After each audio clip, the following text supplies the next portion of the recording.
baptiste central de la Rive-Sud. Content de vous voir. Donc, la semaine passée, on est rendu sur les relations de couple. On va en parler un peu, mais ce ne sera pas le sujet central du message. Ça va être au cœur du message, ça en est tout à fait le centre, mais quand même, ça va faire partie du message. Mais la semaine passée, on est rendu au numéro 10 de notre étude. On s'est laissé sur un passage dans Matthieu 19. Donc, ce qu'on faisait, on avait regardé celui-ci verset par verset, mais on n'a pas passé tout à fait à travers ce qu'on avait à passer à travers à cause du temps qu'on alloue pour les messages. Donc, on n'a pas fait le complet. On va donc reprendre où nous avons laissé la dernière fois, parce qu'il y a encore des choses à aller glaner dans ce passage-là de Matthieu 19. Donc, dans Matthieu 19, à partir du verset 3, je vais lire du verset 3 au verset 11. Et quand j'aurai terminé, je demandais à Didier s'il veut prier pour nous. D'accord? Donc, Matthieu 19, 3. Les pharisiens l'abordèrent et dirent pour l'éprouver, « Est-il permis à un homme de répudier sa femme pour un motif quelconque? » Il répondit, « N'avez-vous pas lu que le Créateur au commencement fit l'homme et la femme? » Au commencement. Et qu'il dit, « C'est pourquoi l'homme quittera son père et sa mère et s'attachera à sa femme. Et les deux deviendront une seule chair. Ainsi, ils ne sont plus deux, mais ils sont une seule chair, que l'homme donc ne sépare pas ce que Dieu a joint. Pourquoi donc, lui dirent-ils, Moïse a-t-il prescrit de donner à la femme une lettre de divorce et de la répudier? Il leur répondit, c'est à cause de la dureté de votre cœur que Moïse vous a permis de répudier vos femmes. Au commencement, il n'en était pas ainsi. Mais je vous dis que celui qui répudie sa femme, sauf pour infidélité, et qui en épouse une autre, commet un adultère. Ses disciples lui dirent, si telle est la condition de l'homme, à l'égard de la femme, il n'est pas avantageux de se marier. Qui a dit ça? C'est disciples qui ont dit ça. C'est les pharisiens qui ont amené la question, mais c'est ses disciples qui ont le plus réagi. Ses disciples lui dirent, si telle est la condition de l'homme à l'égard de la femme, il n'est pas avantageux de se marier. Il leur répondit.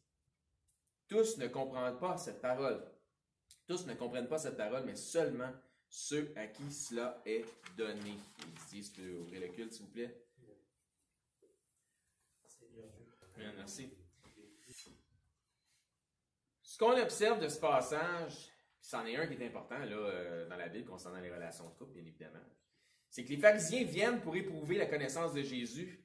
Ils veulent en quelque sorte, lui tendre un piège, ou le prendre au piège. Ils veulent lui imposer une question qui va le mettre dans l'embarras sur un sujet qui est épineux. C'est certain que ce n'était pas un sujet facile là, à départager, sinon les pharisiens n'auraient jamais parlé de ça à Jésus. C'est parce que justement, c'est un sujet difficile qu'ils sont arrivés pour essayer de tendre un piège avec ça. C'est un peu comme l'histoire du tribut là, qui devait payer ou l'impôt qui devait payer à César. C'est un sujet qui était difficile parmi les Juifs, etc. Un peu aussi comme le sujet de la résurrection qui divisait les convictions entre les pharisiens et les sadducéens. Les pharisiens croyaient par exemple aux esprits, aux anges, à la résurrection, mais les sadducéens, les autres, n'y croyaient pas. Donc c'est pourquoi, si je peux faire une parenthèse, là, il était plus aisé, puis on voit ça dans l'Acte des Apôtres, etc., de convertir les pharisiens à Christ que les sadducéens. Parce que pour être convaincu de l'évangile de Christ, il faut que tu crois à la résurrection des morts, parce qu'il faut que tu crois à la résurrection de Christ. Donc les pharisiens, si tu parles, mettons, si tu arrivais, puis tu évangélisais un pharisien, puis tu lui parlais de la résurrection de Christ par ses convictions préétablies. Je ne sais pas qu'elle était bonne, mais il y avait des convictions préétablies. Ben, il va t'écouter à ce moment-là, parce que pour lui, quand tu lui parles de la résurrection des morts, c'est quelque chose qui se rapporte à ce qu'il sait déjà.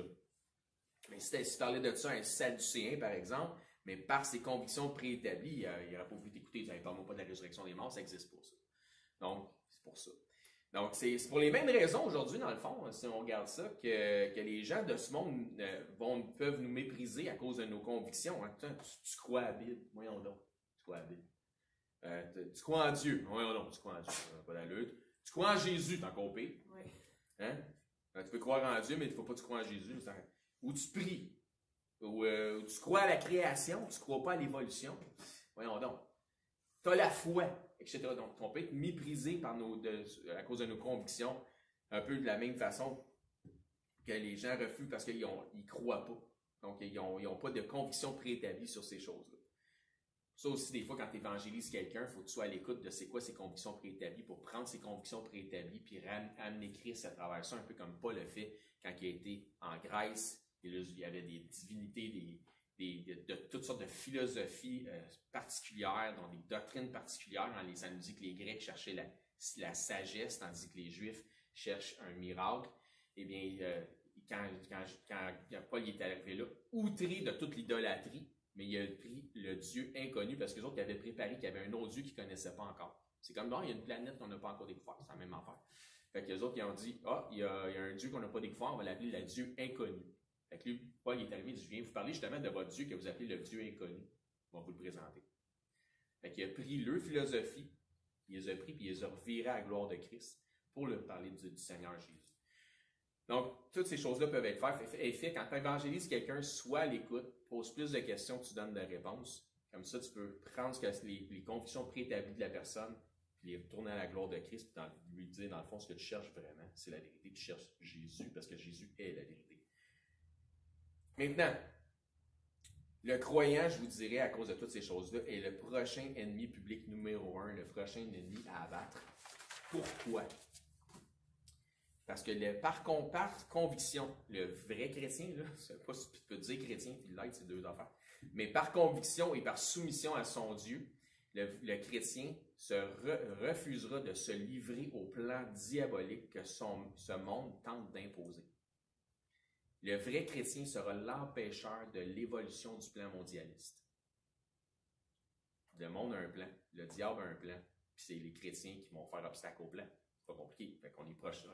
Le chrétien est le prochain ennemi à abattre. Si vous pensez, on va vivre des tribulations. Si vous n'en vivez pas déjà, il y en a qui vivent déjà des tribulations ailleurs dans le monde. C'est juste que nous autres, on y échappe pour l'instant. Dans Ésaïe 5, au verset 20, voici pourquoi le vrai chrétien est le prochain ennemi à abattre, parce qu'on est rendu dans ces jours-là. Ça dit « Malheur à ceux qui appellent le mal bien et le bien mal, qui changent les ténèbres en lumière et la lumière en ténèbres, qui changent l'amertume en douceur et la douceur en amertume. Malheur à ceux qui sont sages à leurs yeux et qui se croient intelligents. » Donc, ceux qui se croient sages et intelligents, eh bien, ce sont ceux qui appellent le mal bien et le bien mal. Puis, je ne crois pas que je dois faire un grand exposé sur ce que ce monde d'aujourd'hui qualifie de bien, mais qui pour notre Dieu est une abomination. Et qui pour ce monde semble être folie, mais qui pourtant émane de la sagesse de Dieu. Donc il y a des choses dans ce monde que ce monde appelle bien, puis sont une abomination pour Dieu. Puis il y a des choses qui viennent de la sagesse des Écritures qui sont bien, puis que ce monde dit non, ça c'est mal. On est tous conscients de ça. Vrai? OK. Dans 1 Corinthiens 1, au verset 18, on va passer à travers plusieurs écritures aujourd'hui. Je vais faire du saut d'écriture, on va passer d'une écriture à une autre. Mais c'est toutes des écritures qui sont liées ensemble par le contexte. Ça dit, car la prédication de la croix est une folie pour ceux qui périssent. Une folie pour ceux qui périssent, la prédication de la croix. Mais pour nous qui sommes sauvés, elle est une puissance de Dieu. Aussi, est-il écrit, je détruirai la sagesse des sages et j'anéantirai l'intelligence des intelligents. Où est le sage? Où est le scribe? Où est le disputeur de ce siècle? Dieu n'a-t-il pas convaincu de folie la sagesse du monde? Car puisque le monde, avec sa sagesse, n'a point connu Dieu, dans la sagesse de Dieu, il a plu à Dieu de sauver les croyants par la folie de la prédication.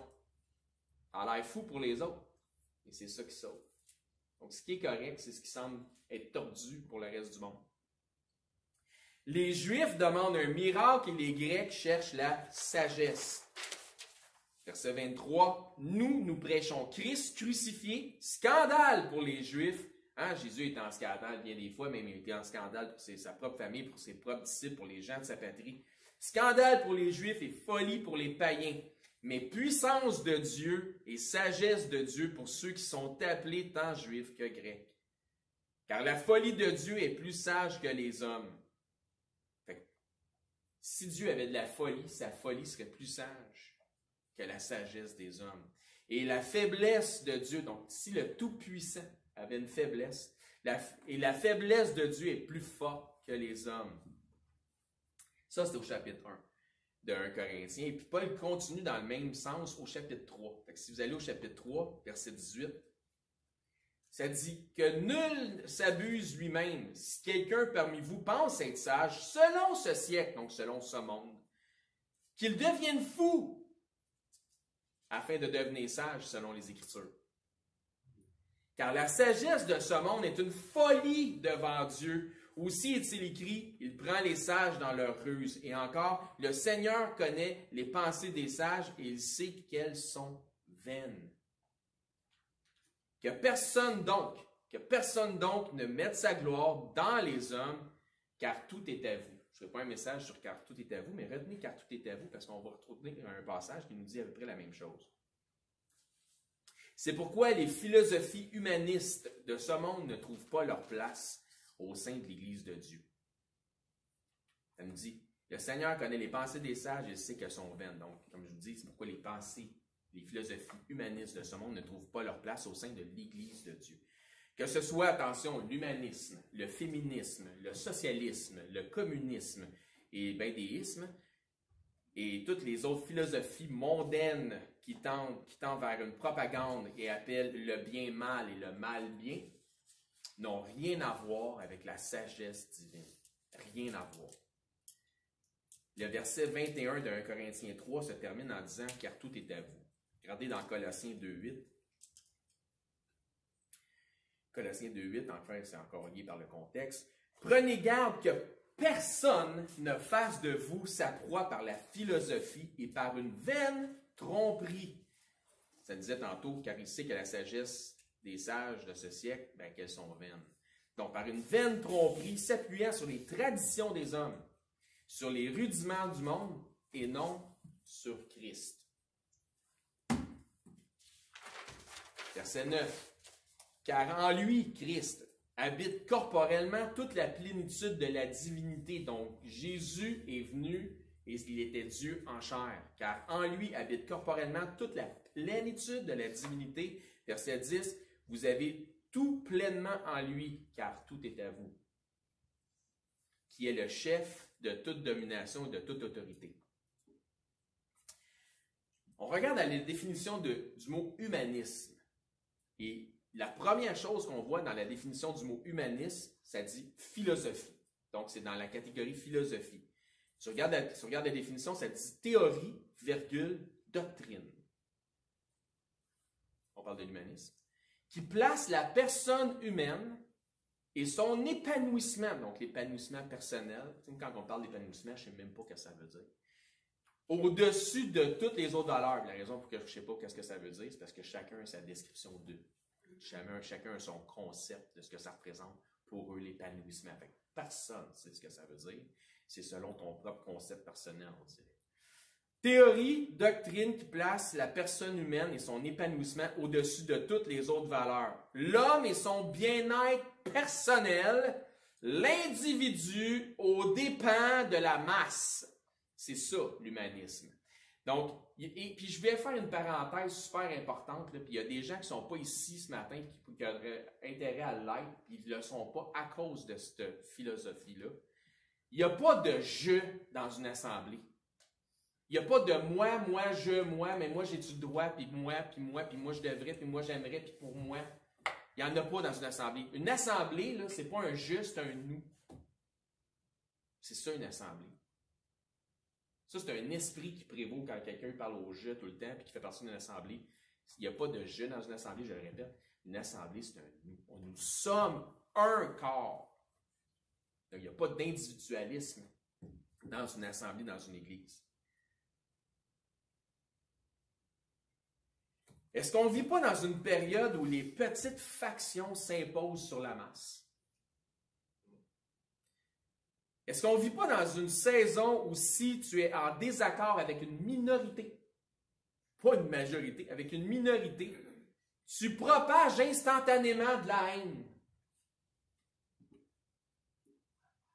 Aujourd'hui, les victimes crient à l'intolérance.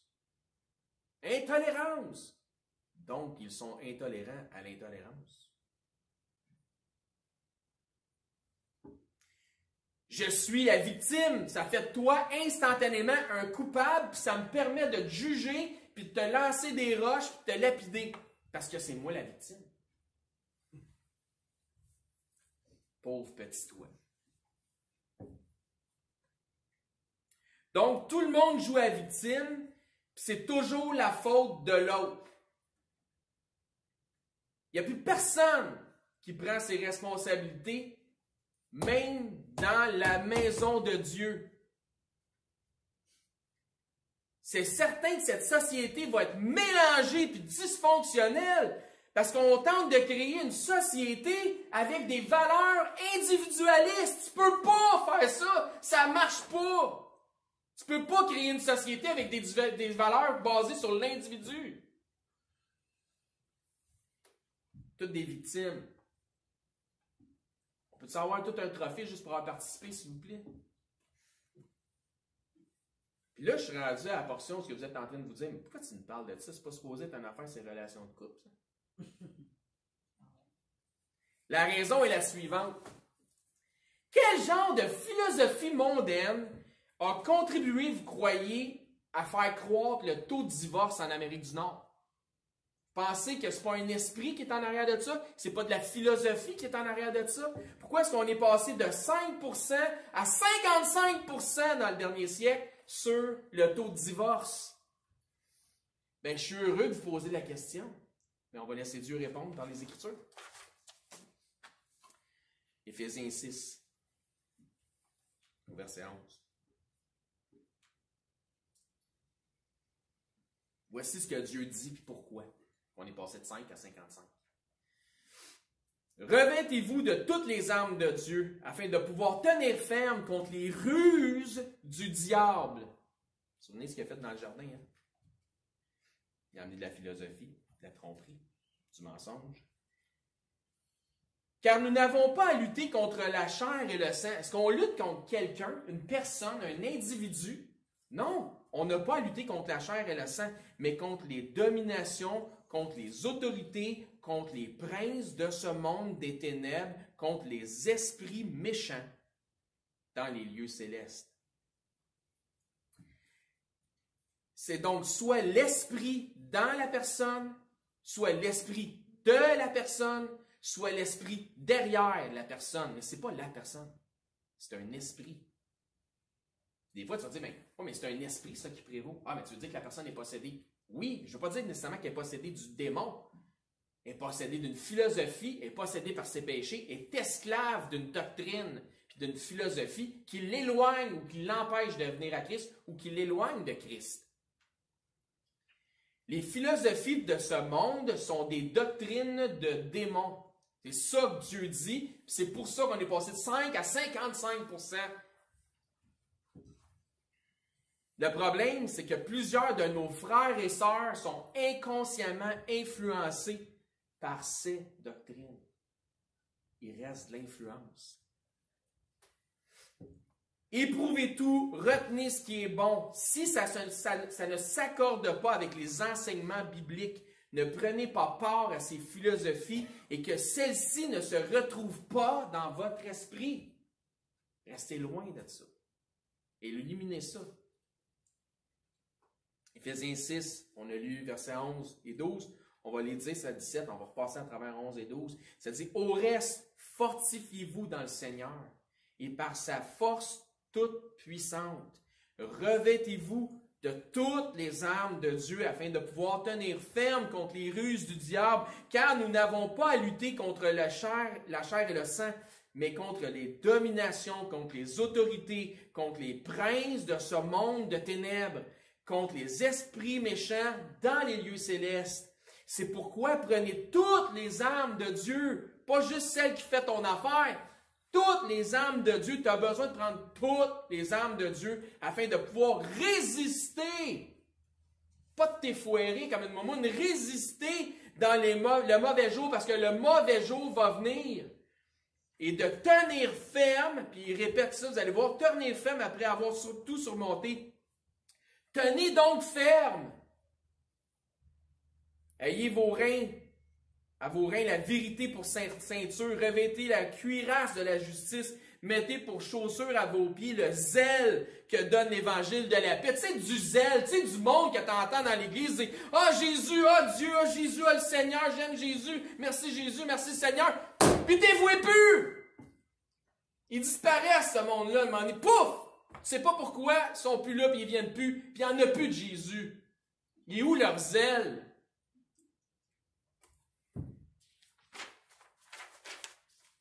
Verset 16. Prenez par-dessus tout cela le bouclier de la foi. Par-dessus toutes les armes de Dieu, prends le bouclier de la foi, abandonne pas ta foi. La foi vient de ce qu'on entend vient de la parole de Dieu, avec laquelle vous pourrez éteindre tous les traits enflammés du diable ou du malin. Prenez aussi le casque du salut et l'épée de l'esprit qui est la parole de Dieu. Mon mandat ici, c'est de faire des disciples de Christ. Pas juste du monde que j'entertain la fin de semaine. Des disciples de Christ. Des gens qui vont croître en Christ. De nourriture, du petit lait liquide pour les bébés à de la nourriture solide. Des hommes faits en Christ, des femmes faits en Christ.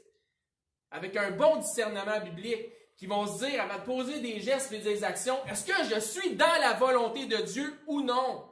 Parce que c'est ça la question qu'on doit se poser. Ce que je fais aujourd'hui, c'est-tu selon ce que Dieu a pour moi? Bien, comment je vais faire pour le savoir? Je vais checker qu'est-ce qui est écrit, je vais vérifier. Le mandat que Christ a donné n'était pas simplement d'amener des gens à professer son nom puis de les laisser là à leur sort. C'est clair. Matthieu 28, 19. Dieu dit, allez, c'est Jésus qui dit ça, allez faites donc Dieu dans la chair. Allez faites de toute nation des disciples, les baptisant au nom du Père, du Fils et du Saint-Esprit. Allez faites de toute nation des quoi? Du monde qui vont rester chez eux et qui n'ont pas besoin d'apprendre à rien d'autre, qu'ils ont confessé Jésus-Christ, ou du discipulat. Amener des gens à devenir des disciples de Christ, il faut qu'ils enseignent pour qu'ils grandissent en Christ, qu'ils deviennent fervents dans la foi, qu'ils croissent en Christ, aller de toutes les nations faire des disciples, les baptisant au nom du Père, du Fils, et enseignez-leur. Ah, comment qu'on fait des disciples? Ben donc, adons ça, c'est drôle. Et enseignez-leur à observer tout ce que je vous ai prescrit. C'est comme ça qu'on fait des disciples. C'est pas si tu restes chez vous et tu viens pas à l'église. Tu as besoin de venir dans la maison du Seigneur, d'entendre la parole de Dieu, de recevoir l'admonition du Seigneur, la prédication. Tu as besoin de croire, tu as besoin de... Parce que l'homme ne se nourrira pas de pain seulement, mais de nourriture solide, de toute parole qui sort de la bouche de Dieu. Tu as besoin de ça pour toi, pour ta santé spirituelle. Et enseignez-leur à observer tout ce que je vous ai prescrit, parce que c'est comme ça qu'on fait des disciples. Et voici, je suis avec vous tous les jours, parce que je ne vous abandonnerai jamais. Jusqu'à la fin du monde. Dieu ne nous abandonne pas. Pourquoi certains abandonnent-ils le Seigneur? Je me pose la question. On parlait de ça dans le véhicule en s'en venant. Je ne comprends pas. Quelqu'un qui a été dans une église après tant de temps, qui a cru, qui croit au Seigneur, qui croit à la résurrection, qui a confessé Christ, qui croit que c'est l'autre choix, l'autre option, c'est l'enfer. Puis que le Seigneur sur le bout des lèvres, puis à un moment donné, paf, t'es voué plus. N'entends plus parler. Ben, je comprends pas, mais je comprends parce que la Bible me révèle pourquoi. Parce que Dieu me le dit. Parce que le mandat du diable et de ses ministres, les ministres de Satan dont ça nous parle dans les Écritures, c'est aussi de faire des disciples. Puis toutes les doctrines philosophiques de ce monde, dont Satan est le prince de ce monde, parce qu'il est le prince de ce monde, sont là pour endoctriner les gens afin de les empêcher de venir à Christ ou de les éloigner de Christ. C'est ce que ça nous dit dans la parabole du semeur. Son objectif est de séduire le plus de gens possible, d'accuser le plus nos frères possible, en les amenant à pécher contre le Seigneur, voire même séduire les élus de Dieu, ce que ça nous dit dans Matthieu 24, 24. Puis je vous dis, puis je vous le répète, n'importe quelle philosophie de ce monde qui va à l'encontre de ce que ce livre, la Bible, enseigne, ne soyez pas séduits par celle-ci. si ça va à l'encontre de la pensée de Christ, n'y adhérez pas. Colossiens 2,8. Vous devriez connaître ce passage-là par cœur, c'est pas compliqué. Prenez garde que personne ne fasse de vous sa proie par la philosophie, par une vaine tromperie, s'appuyant sur la tradition des hommes. En vue de la religion, il y en a plein de religions, il y en a plein de doctrines. Ça c'est pas nécessairement, ils ne disent pas nécessairement des religions, mais c'est quand même des doctrines puis de la religion. Sur les rudiments du monde et non sur Christ. Prenez garde que personne ne fasse de vous sa proie par la philosophie, par une vaine tromperie, s'appuyant sur la tradition des hommes, sur les rudiments du monde et non sur Christ. Christ étant la parole de Dieu. Si ça ne s'appuie pas sur les Écritures, ça n'a pas rapport dans la vie du chrétien.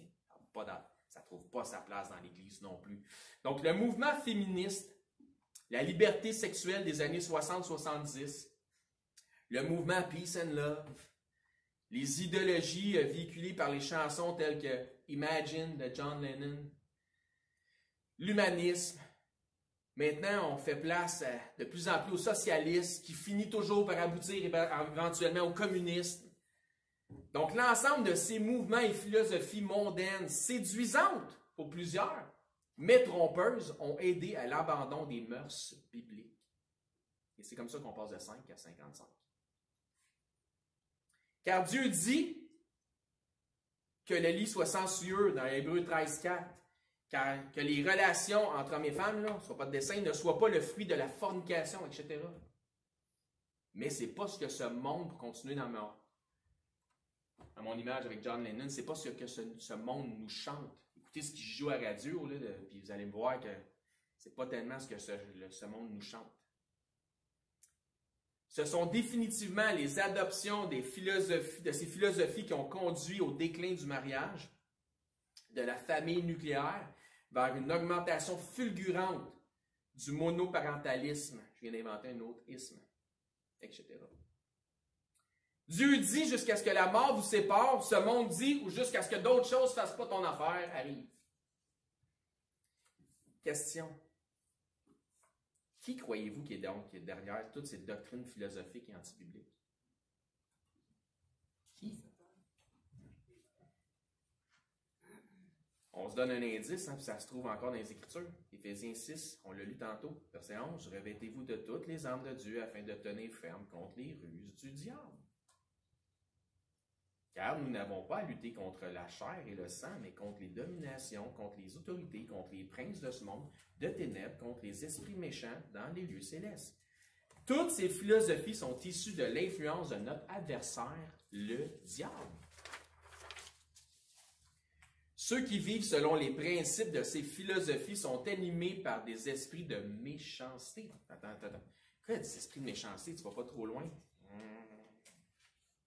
Ça nous dit, car nous n'avons pas à lutter contre la chair et le sang, mais contre les dominations, les autorités, contre le prince du monde des ténèbres, contre les esprits méchants. Méchants dans les lieux célestes. Donc, ceux qui vivent selon ces principes de philosophie sont animés par des esprits de méchanceté. Nous étions tous, avant Christ, des adeptes de ces théories et de ces philosophies. Nous vivions tous selon ces principes tels de bons disciples, croyant à ces folies par une foi, mais une foi qui n'était pas nécessairement biblique, bien évidemment, étant religieux, mais sans le savoir d'une religion qui était satanique. Ben, je répète ça pour être sûr que ça nous rentre dans le crâne, puis d'avoir un peu de compassion pour ceux qui ne se retrouvent pas à la même place qu'on est aujourd'hui.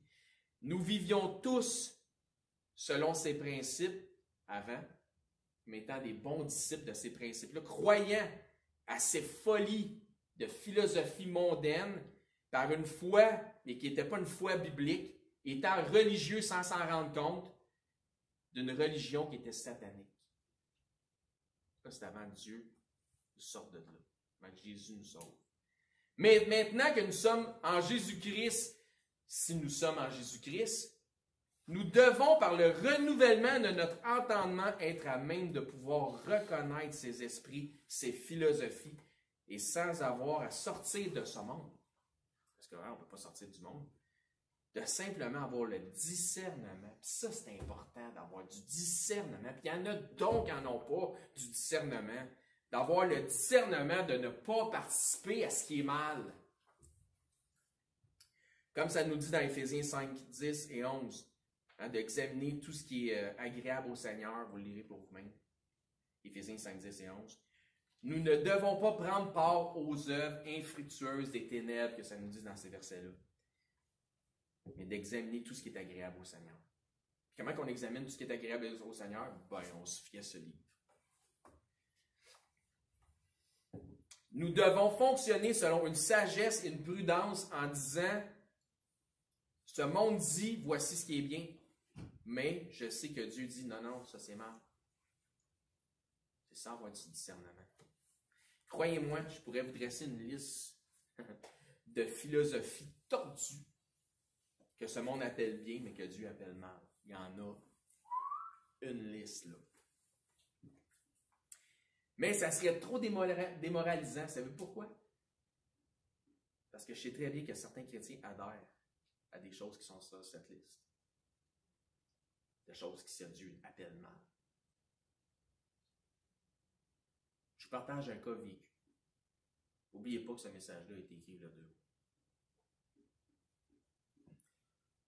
une discussion que j'ai eue avec une chrétienne supposément dévouée, faisant partie d'une grande assemblée évangélique, ayant grandi dans le Seigneur, son père étant parmi les anciens en vue, etc. Fait que je la voyais une fois de temps en temps, puis là, finalement, je disais, hey, comment va la famille, puis tout le kit. Père. Puis là, je viens de me divorcer de mon mari. OK? Ouais, pourtant, qu'est-ce qui se passait, tu sais?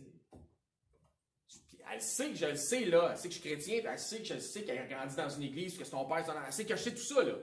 Fait que la justification rentre.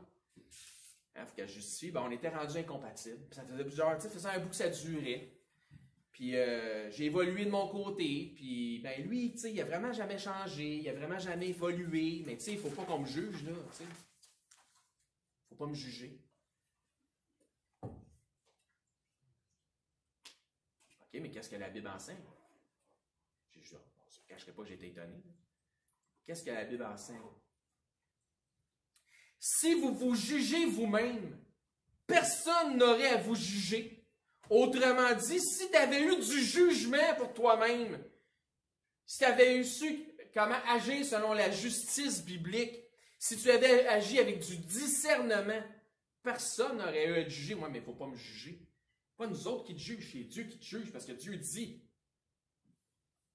ce que je viens de paraphraser là, hein, si tu avais du jugement pour toi-même, personne n'aurait besoin de te juger, ben vous trouverez ça dans 1 Corinthiens 11, 31 et 32, c'est écrit, grosso modo, j'ai paraphrasé ce qui est écrit là.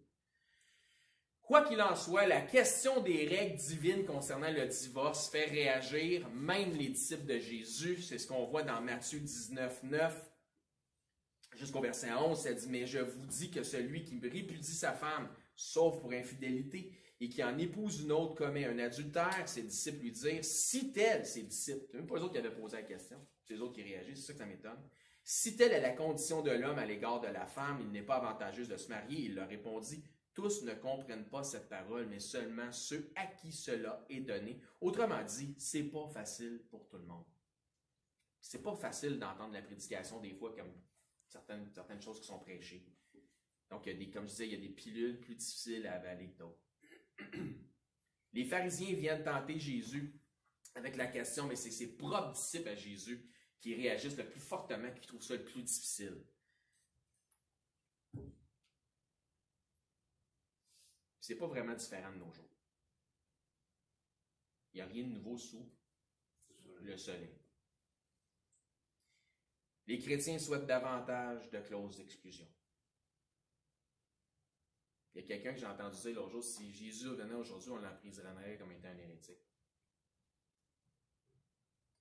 Les chrétiens souhaitent davantage de clauses d'exclusion. Puis écoutez, il va y avoir des afflictions, ça nous dit dans le mariage, il va y avoir des afflictions dans le mariage. Je n'ai pas dit ça. Il va y avoir des afflictions dans le mariage. Mais il faut savoir composer avec ces afflictions-là et non pas chercher les échappatoires. Il y a des clauses d'exclusion. Parfait. Mais pour le reste, il n'y en a pas. Jésus dit dans Matthieu 19, 9, « Mais je vous dis, celui qui répudie sa femme, sauf pour infidélité, cause d'exclusion, et qui en épouse une autre commet un adultère. » Mais ses disciples lui dirent, « Si telle est la condition de l'homme à l'égard de la femme, n'est pas avantageux de se marier. » Donc la réaction de ses disciples est la suivante. Et je paraphrase. Attends, là, tu veux dire que faut que je sois pogné avec la même femme toute ma vie sans possibilité de la flusher? Sauf pour cause d'adultère? Man! T'es aussi bien dressé célibataire? C'est ça qu'ils disent dans le fond, tu sais, je paraphrase.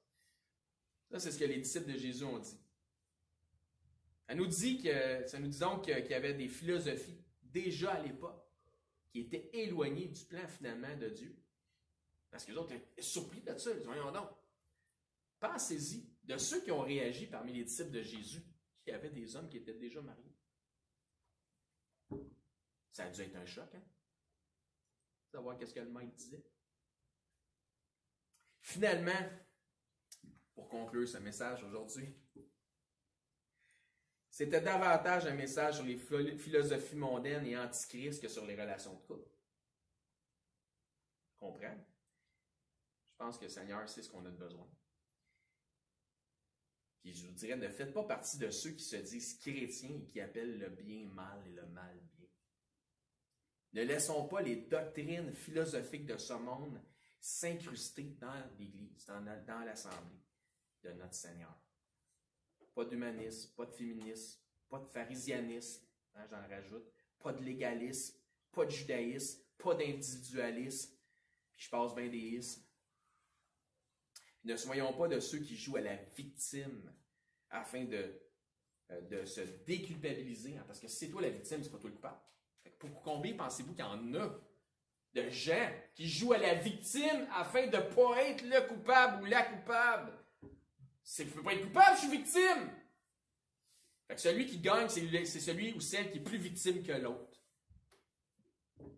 Prends donc tes responsabilités, puis soquez-là, avale ta pilule, comme on a dit tantôt. Donc, soyez peut-être pas partie de ceux qui jouent à la victime pour se déculpabiliser en rendant les autres coupables. Et si vous voulez être victime, soyez donc victime de vos propres péchés et de votre propre orgueil. Finalement, vous n'êtes plus victime, vous êtes coupable.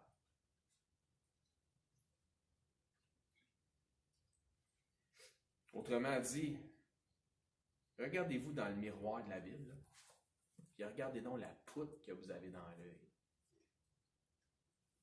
Prions. Père Céleste,